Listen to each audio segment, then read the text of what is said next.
जय माता की, जय गुरुवर की।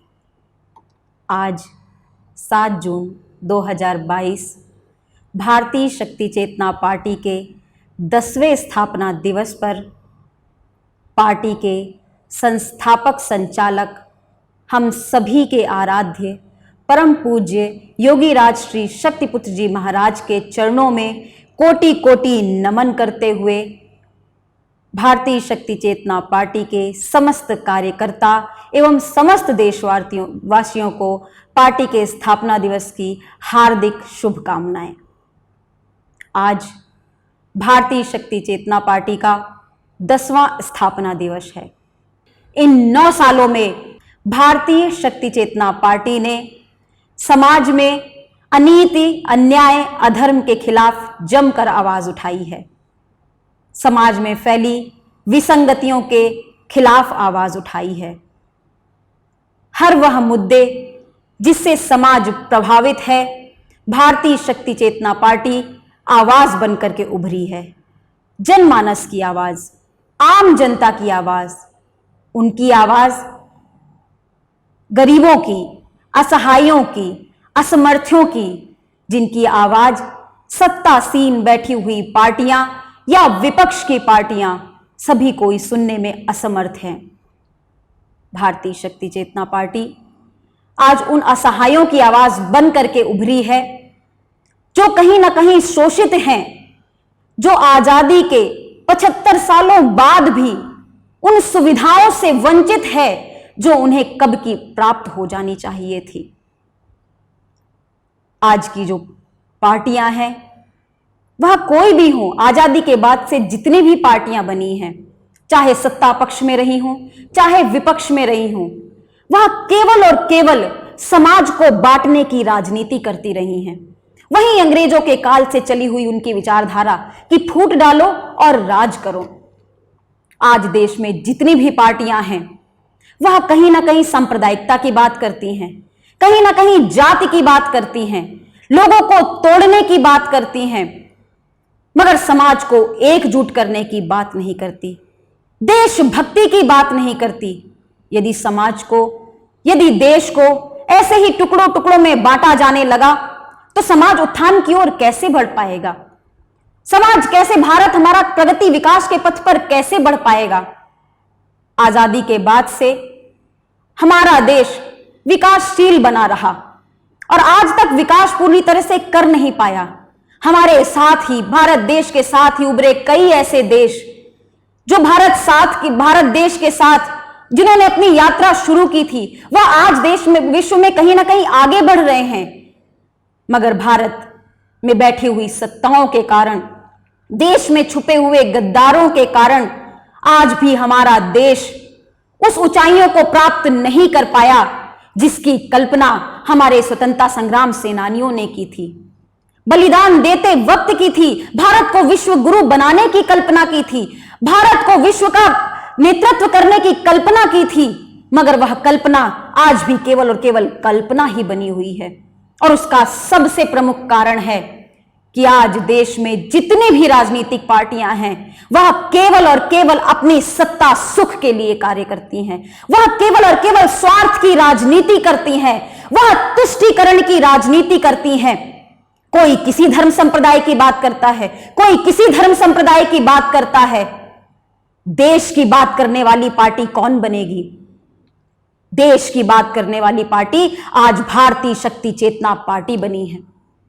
परम पूज्य गुरुदेव जी द्वारा पार्टी की स्थापना ही इसीलिए की गई कि बातें चाहे कोई कितनी भी कर ले, मगर समाज से भय, भूख, भ्रष्टाचार को समाप्त नहीं कर पाए। समाज को पतन के मार्ग पर यूं ही बढ़ाते चले गए। समाज में नशा बांटने का कार्य कर रहे हैं। आज यह कार्य जो आज हमारे युवा पीढ़ियों को नशा पिलाया जा रहा है, जो हमारे देश के नागरिकों को नशा पिलाया जा रहा है, इससे बड़ा अपराध कोई राजनीतिक सत्ता नहीं कर सकती। आखिर वह राजा ही कैसा जो प्रजा को जहर पिलाने का कार्य करे? मगर क्यों? क्योंकि अर्थ कमाना है, क्योंकि अपनी तिजोरियां भरनी है, क्योंकि पार्टियों में अपने आप को मजबूत बनाना है, अपनी पार्टी को मजबूत बनाना है। इसके लिए देश चाहे किसी भी मार्ग पर चला जाए, उनको इस चीज की परवाह नहीं होती। आज भारतीय शक्ति चेतना पार्टी की स्थापना की आवश्यकता भी इसीलिए पड़ी कि समाज में फैले भय, भूख, भ्रष्टाचार, अपराध, इन सभी का पुरजोर विरोध किया जा सके और समाज को एक स्वच्छ राजनीति दी जा सके। ऐसी राजनीति जिसकी कल्पना हमारे स्वतंत्रता संग्राम सेनानियों ने की थी, ऐसी राजनीति जो वास्तव में समाज को लाभ प्रदान कर सके, बंटवारे की राजनीति ना हो, एकता की राजनीति हो। ऐसी राजनीति नहीं जो लोगों को तोड़ने का कार्य करे, ऐसी राजनीति जो पूरे देश को एकजुट करके पूरे विश्व में प्रगति की ओर लेकर के आगे जाए। आज चाहे कोई भी नीति हो, किसी भी और नजरें उठा करके देख लें, बातें बड़ी बड़ी करेंगे, देशभक्त अपने आप को कहेंगे, राष्ट्रभक्त अपने आप को कहेंगे, मगर कथनी और करनी में कितना बड़ा अंतर है यह किसी से छुपा हुआ नहीं है। आज आप अगर अपनी आंखें खोल करके देखेंगे तो आपको उनके शब्दों में और उनके कार्यों में बहुत बड़ा भेद नजर आएगा। वह युवाओं के सशक्तिकरण की बात करते हैं। जब एक और युवाओं को नशा पिलाया जाएगा तो युवा हमारे सशक्तिकरण की ओर कैसे बढ़ पाएंगे? बेरोजगारी बढ़ती चली जा रही है। पढ़े लिखे हमारे युवा भाई बहन आज बेरोजगारी की मार झेल रहे हैं। डिग्रियां बड़ी बड़ी हासिल करके आज घर में बैठे हुए हैं। क्यों? क्योंकि सरकार उनको रोजगार देने में असफल है। और सरकार ये रोजगार देने में असफल इसलिए है क्योंकि सरकार योजनाएं ला ही नहीं पा रही, सरकार योजनाओं को लागू कर ही नहीं पा रही। अरे भारत देश में तो छोटे छोटे कार्यों को भी हाथों हाथ लिया जाता है। किसी भी कार्य को छोटा या बड़ा नहीं माना गया। क्यों नहीं सरकार लघु उद्योगों का बढ़ावा देने का प्रयास करती जिससे हमारे युवाओं को रोजगार मिल सके? आज हमारे युवा यदि कार्य के लिए कार्य करना भी चाहें, उनके पास क्षमताएं भी हो, तो आज उनके क्षेत्र में कार्य करने के लिए कोई कार्य नहीं है। उन्हें अपना क्षेत्र छोड़ करके, अपना घर छोड़ करके, अपना प्रदेश छोड़ करके बड़े बड़े महानगरों की ओर, बड़े बड़े प्रदेशों की ओर भागना पड़ता है। क्यों नहीं सभी प्रदेशों को समान अधिकार प्राप्त होता? क्यों नहीं पूरे भारत का एक साथ समान रूप से विकास हो पा रहा? यह विकास इसीलिए नहीं हो पा रहा क्योंकि कहीं ना कहीं राज्य सरकारें भ्रष्ट हो चुकी हैं। आपसी खींचातान में, एक दूसरे पर गाली गलौज करने में, एक दूसरे पर टीका टिप्पणी करने पर इन राजनेताओं का 75% समय चला जाता है और थोड़ा बहुत जो समय जाता है वह समाज में अपने आप को स्थापित करने के लिए जाता है कि कहीं से भी कोई भी ऐसा राजनीतिक मुद्दा मिल जाए कि लोग मुझे पहचानने लग जाएं। आए दिन समाज में हमारे युवा भाई बहन आत्महत्या की ओर बढ़ रहे हैं, हमारे किसान भाई बहन आत्महत्या की ओर बढ़ रहे हैं, मगर यह राज्य सरकारें हाथ पर हाथ धरे हुए बैठी रहती हैं। अपराध चरम सीमा पर बढ़ता चला जा रहा है। अपराध को रोकने में यह सरकारें असफल हो चुकी हैं। ऐसे कितने मुद्दे हैं जिन पर हमें आवाज उठाने की आवश्यकता है। आज हर गली मोहल्ले में एक ना एक अपराधी जन्म ले रहा है। वह निर्द्वंद हो चुका है, वह निर्भय होकर के समाज में गुंडागर्दी का कार्य करने का प्रयास कर रहा है, लोगों को भयभीत कर रहा है। आज कोई भी ऐसी घटना हो जाती है, यदि मीडिया में आ जाती है, पुलिस प्रशासन पूरी तरह से, राज्य सरकारें पूरी तरह से लग करके 24 घंटे के अंदर अपराधियों को पकड़ करके जेल की सलाखों के अंदर कर देती हैं। तो कोई ऐसा नहीं है कि यह कार्य किए नहीं जा सकते, ऐसा भी नहीं है कि यह अपराधियों को पकड़ा नहीं जा सकता, मगर जो मुद्दे उछल जाते हैं, जो मुद्दे मीडिया में आ जाते हैं, उन मुद्दों पर तो 24 घंटे के अंदर कार्रवाई हो जाती, मगर वह अपराध, वह मुद्दे जिन्हें लाइमलाइट नहीं मिल पाती, जिन्हें मीडिया का ध्यान आकर्षित नहीं हो पाता, उन मुद्दों का क्या? उन पर क्यों नहीं कार्रवाई होती? दसियों साल मुद्दे लटकते रह जाते हैं, अपराधी जमानत लेकर के बाहर आ जाते हैं और पुनः उस परिवार को प्रताड़ित करने का प्रयास करते हैं। ऐसे एक नहीं लाखों आपराधिक मामले समाज में, कानून न्यायालयों में आज भी पेंडिंग पड़े हुए हैं। यह किसकी असफलता है? क्या यह सरकार की जिम्मेदारी नहीं कि समाज में सुख शांति बनाए रखे? क्या यह सरकार की जिम्मेदारी नहीं कि समाज में फैले अपराधियों को 24 घंटे के अंदर पकड़ करके उनमें सख्त कार्रवाई की जाए? सरकार चाहे तो सब कुछ कर सकती है, मगर क्योंकि सरकार ढीली हो जाती है इसीलिए पुलिस प्रशासन भी ढीला हो जाता है, शासन प्रशासन ढीला हो जाता है। यदि नेता तटस्थ हो, यदि नेतृत्व करने वाला तटस्थ हो, तो कार्य करने वाले, उसके साथ में कार्य करने वाले कार्यकर्ता भी तटस्थ हो जाते हैं। मगर आज यह बहुत बड़ी असफलता है।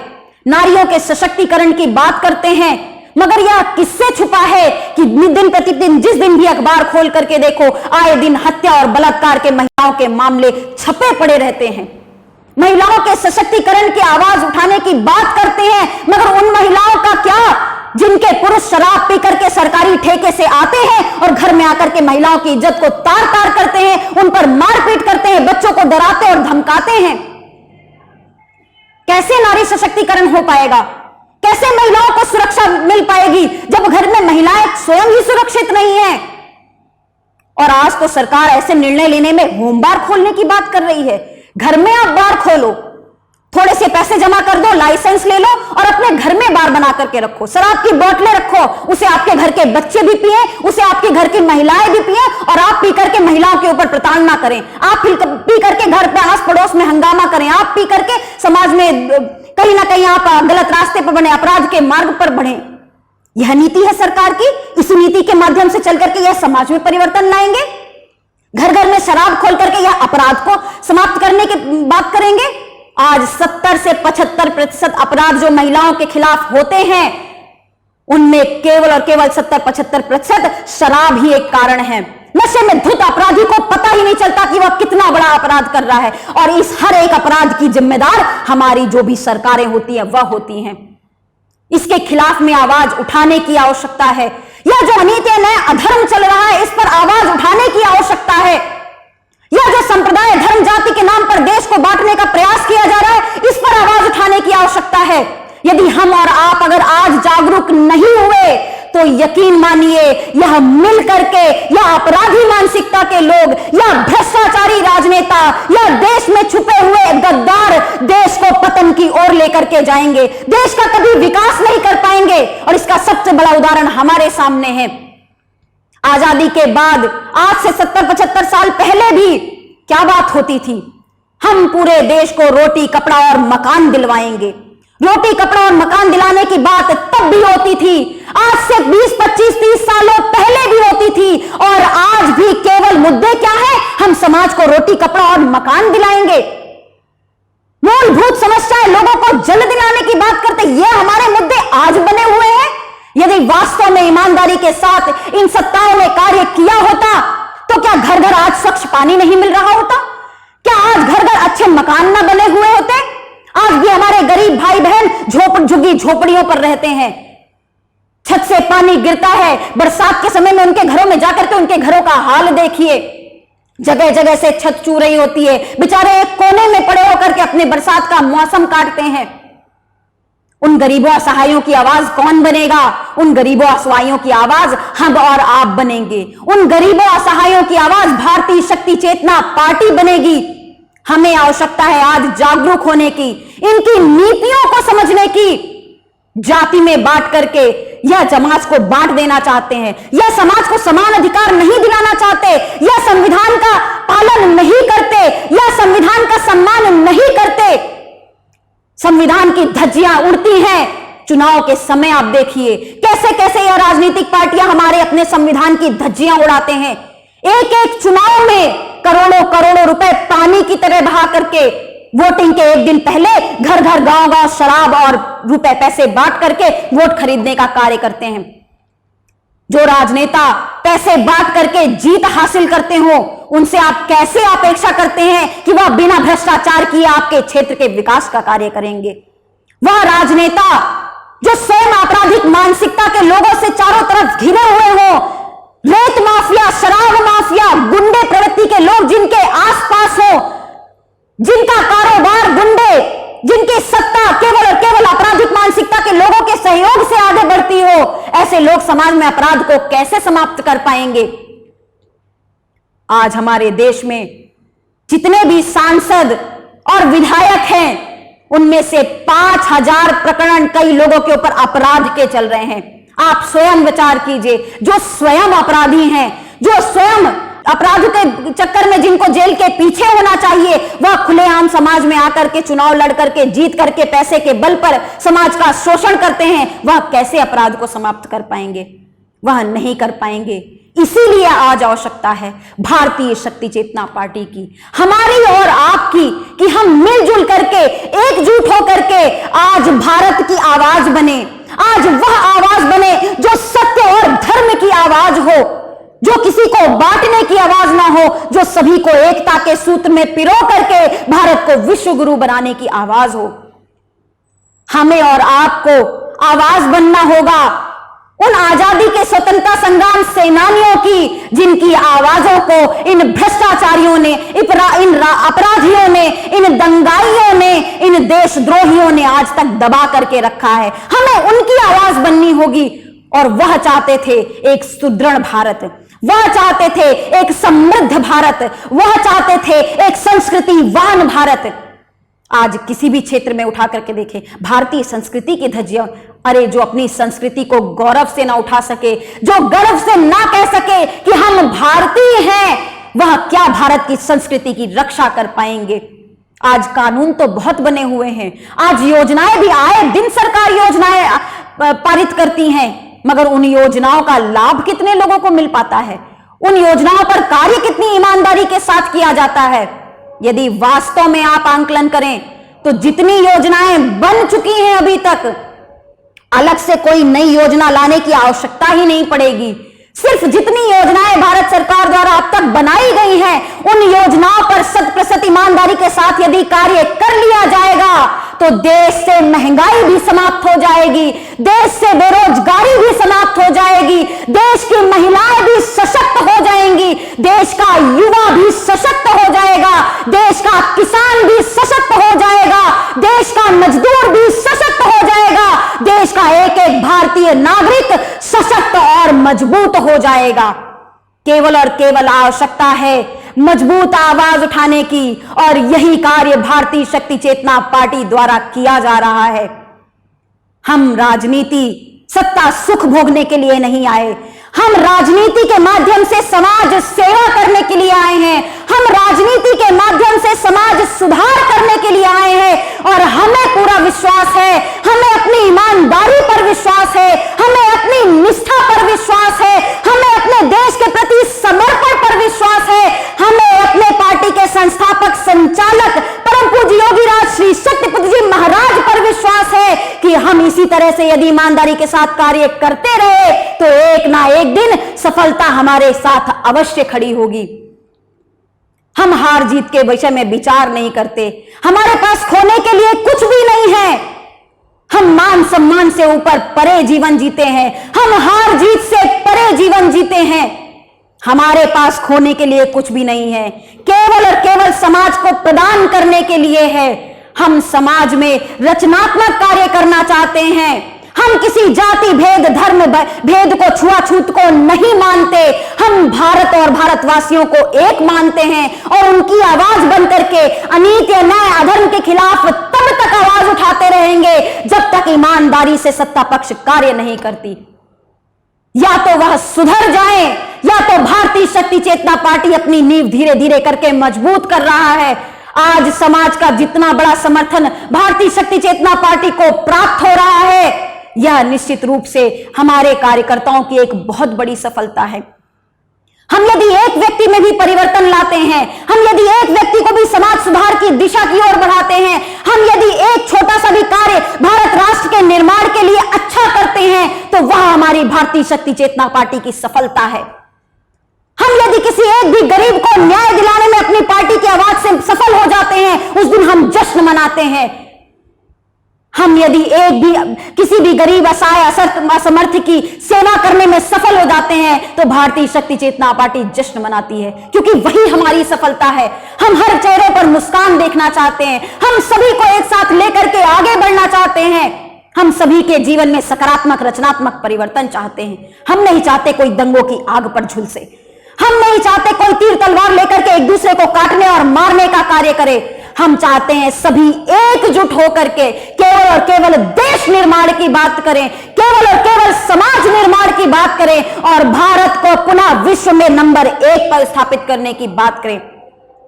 आज हमारे वीर जवान सीमा पर विदेशी ताकतों से लड़ने के लिए तटस्थ मजबूत बैठे हैं।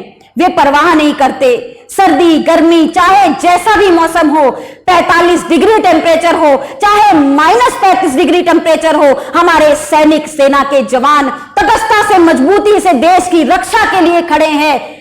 और यदि वह देश की रक्षा के लिए खड़े हैं तो उन सभी सेनाओं को, सेना के अध्यक्षों को, हमारी तीनों सेनाओं को हम नमन करते हुए उनको उनको अपने ध्यान में रखते हुए संकल्प लेते हैं और उन्हें भी आश्वासन दिलाना चाहते हैं कि हे हमारे देश के वीर जवानों, हे हमारे देश के सैनिकों, आप सीमा से, विदेशी ताकतों से, घुसपैठियों से जम करके विरोध लेते रहो, उनके सामने सीना ताने खड़े रहो और हम भारतीय शक्ति चेतना पार्टी के कार्यकर्ता, हम भारतीय शक्ति चेतना पार्टी के समस्त नागरिक संकल्प लेते हैं कि जैसे आप देश की रक्षा के लिए सीना ताने, वहां अनीति, अन्याय, अधर्म, अपराधियों के खिलाफ, विदेशियों के खिलाफ, घुसपैठियों के खिलाफ सीना ताने खड़े हो, वैसे ही हम इन भ्रष्टाचारी राजनेताओं के खिलाफ, इन दंगाइयों के खिलाफ, इन देशद्रोहियों के खिलाफ सीना ताने खड़े हैं। हम इन्हें अपने भारत देश का अब और नुकसान नहीं करने देंगे। हम आवाज बनेंगे, समाज की आवाज बनकर के भारतीय शक्ति चेतना पार्टी कार्य कर रही है।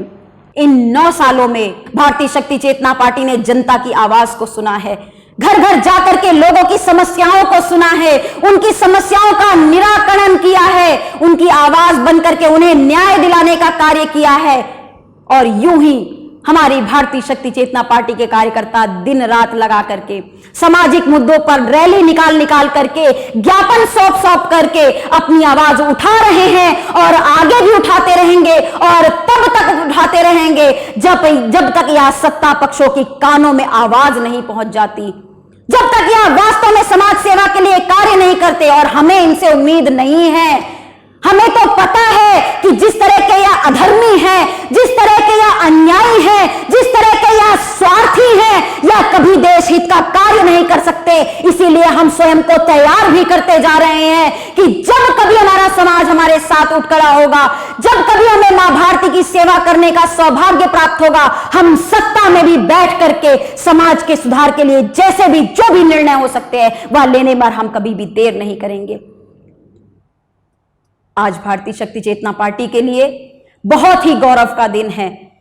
आज हमारे पार्टी के कार्यकर्ताओं के लिए उत्साह का दिन है, उमंग का दिन है। इसी उत्साह और उमंग को हमें जागृत रखना है। यही कार्य, यही सीख हमारी पार्टी के संस्थापक संचालक परम पूज्य योगीराज श्री शक्ति पुत्र जी महाराज ने हम आप सभी को दी है।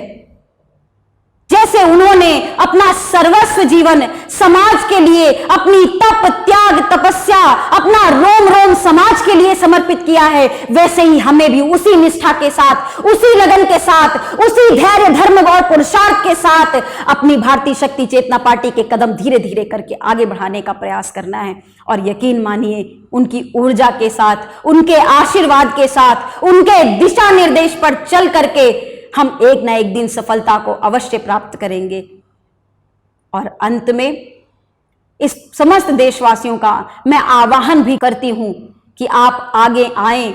यदि आप वास्तव में राष्ट्र की रक्षा करना चाहते हैं, यदि आप वास्तव में, आपके हृदय में देशभक्ति है, यदि वास्तव में आप संकल्प के साथ भारत को पुनः एक विश्व गुरु बनाने के प्रगति पथ पर कार्य करना चाहते हैं, तो आइए, भारतीय शक्ति चेतना पार्टी खुले हृदय से आप सभी का स्वागत करती है। आइए हम सब मिलजुल करके इस देश की प्रगति के लिए कार्य करें, देश के निर्माण के लिए कार्य करें, हमारे देशवासियों के लिए कार्य करें। एक बार पुनः समस्त देशवासियों को भारतीय शक्ति चेतना पार्टी के स्थापना दिवस की ढेरों ढेरों शुभकामनाओं के साथ समस्त देशवासियों को जय माता की, जय गुरुवर की, जय हिंद, जय भारत।